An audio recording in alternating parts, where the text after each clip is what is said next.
Here with Brian Gibson, athletic director, head football coach for the Wink Wildcats. How are you doing today, Coach? I'm doing very well. Doing very good. It's a great day.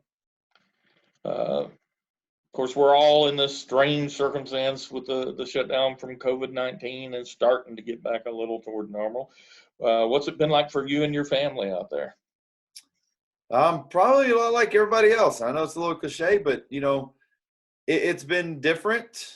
Obviously, I've got a senior son next year, and it's been kind of fun to have some time with him that I normally wouldn't have had, and family kind of reconnecting a little bit. As a coach, we're going all the time, and we have generally about 2, maybe 3 weeks in the summer that we have time to go do something with the kids and the family.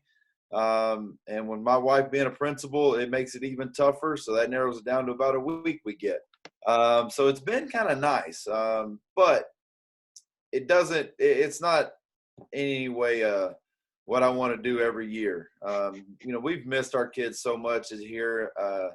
I feel like here in Wink, we're a tight-knit family, and I know a lot of places are too, but it's been real hard. Not seeing the kids, not being able to communicate with the kids every day. It's a little impersonal sending out a text message or a sports U message. You really want to get, just sit down and have a conversation with kids. How's things going? What's going on in your life? And you're missing those conversations. So that's been really, really tough. We not having the sports is pretty tough. I mean, that really is tough, not being able to go coach and do what we love to do and the kids doing what they love to do, but just missing out on those personal relationships and the bonds that we're supposed to be building right now with our kids. Okay, well, real small area out there in the Wink Loving School District. So touch a little bit on if the school district isn't the largest employer in the area, it's definitely in the top two. So the kind of relationship that creates, and what it means to the community for the loss of these the end of these spring sports. Well, Wink is one of the special places. They follow their Wildcats here hard, loyal, true. And, we have a lot of oil field action out here. So, we may not be the largest employer or near the largest top employer, but we are pretty big. And if you want to count the community of Wink, probably. But, they follow them hard out here and they follow every sport. We have a very successful tennis program.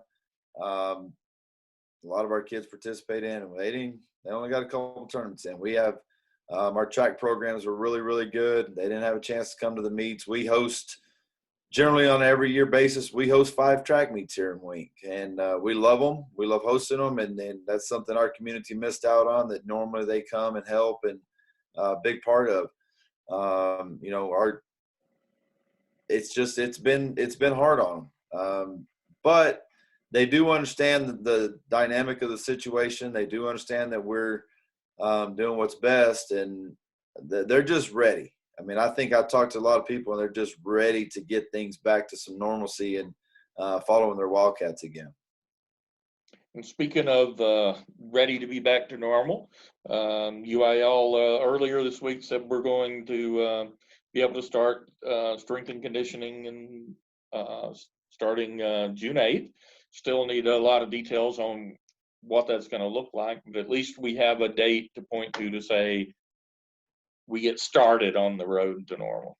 Yeah, I think that's huge. I want to just thank the UIL and the Texas High School Coaches Association and the Texas Girls Coaches Association for the tremendous amount of work that they've put in getting this thing rolling again. I know that there's been some tough decisions that they've had to make.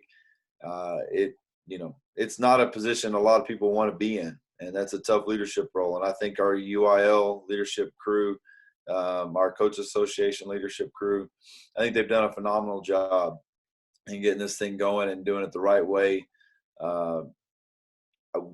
In Wink, we're really excited about being able to get them back. I keep hearing 25% capacity and things like that.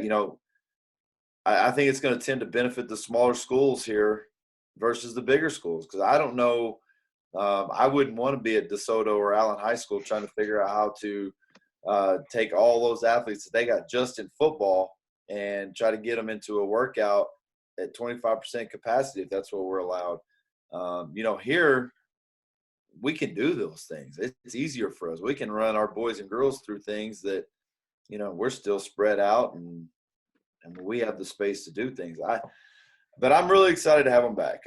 We sent a message out to the kids, and I know there's been a lot of excitement about being able to get back into the weight room, get back with each other and doing things and moving forward.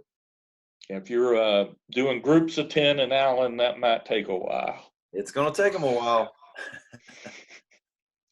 All right. Well, of course, all your football players are also your tennis players and your track stars and your baseball players. So you got to see them a little bit in the spring in competing. So what are the Wildcats going to look like this fall? Well, you know what? We've got a lot of kids coming back. We've got some really talented skill players. We've leaned heavily on an experienced and talented offensive line for the past 2 years. But we graduated several of those, and we've got to replace 3 really good offensive linemen and 4 offensive linemen, to be honest with you. And so it's going to be a challenge. But we're really excited about the younger guys that we have coming back on the offensive line. We got Corey Stewart. I mean, anytime you have somebody that's 6'5", 260 to lean on up front in a small school, that's pretty good. We've got Mac Payne coming up front. He's got a lot of experience, didn't start for us, but played a lot for us. He's going to be an explosive player up front for us. And we have some really, really good young players. So we'll be young up front, so developing a little bit of consistency there is going to be an issue. Coach Kelly has his hands full, but no doubt about it, we're going to be good in the skill position.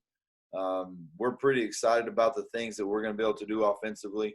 Defensively, I think we're about as loaded as we can get defensively. We've got talent in the secondary. We've got talent at linebackers. We got athletes up front.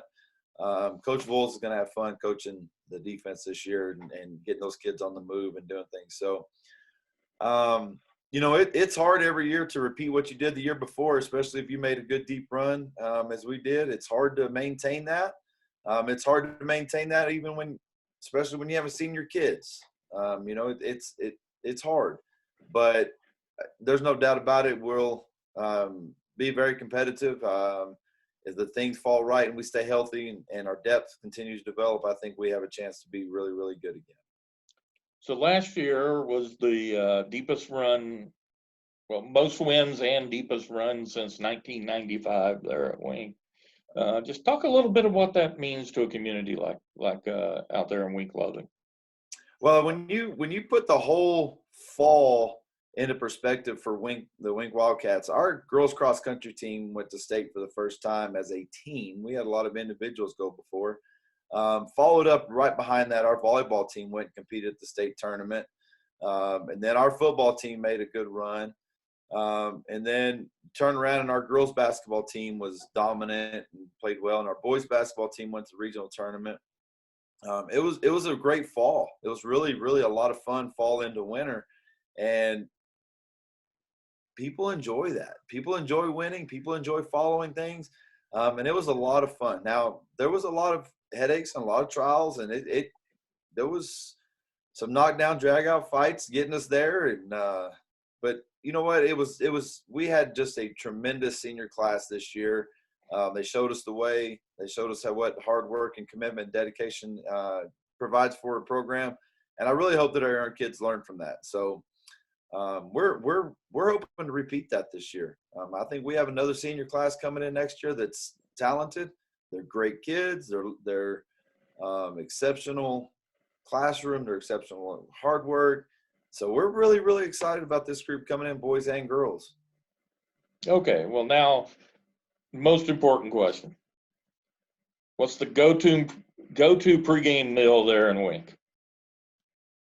We don't have a lot of restaurants. And when it's a pregame, when you're talking about after-school pregame, there's not a lot open. We have a really, really good Cajun food restaurant, but it takes about your monthly paycheck to get to eat there. We have 2 local little restaurants that are open during the day, and I think you could find every football player at that spot pretty cool, at lunchtime. But normally a pregame meal, we're going to bring something in for the kids.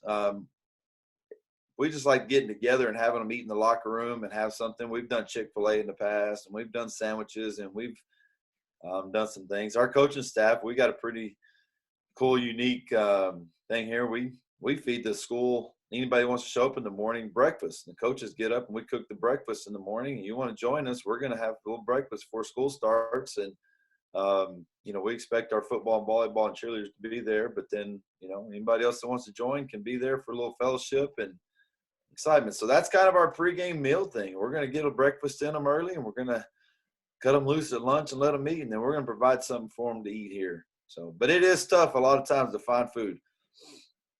All right, well, Coach, thanks for your time today, and best of luck to your Wildcats on the field this coming school year. Thank you. I appreciate you having me.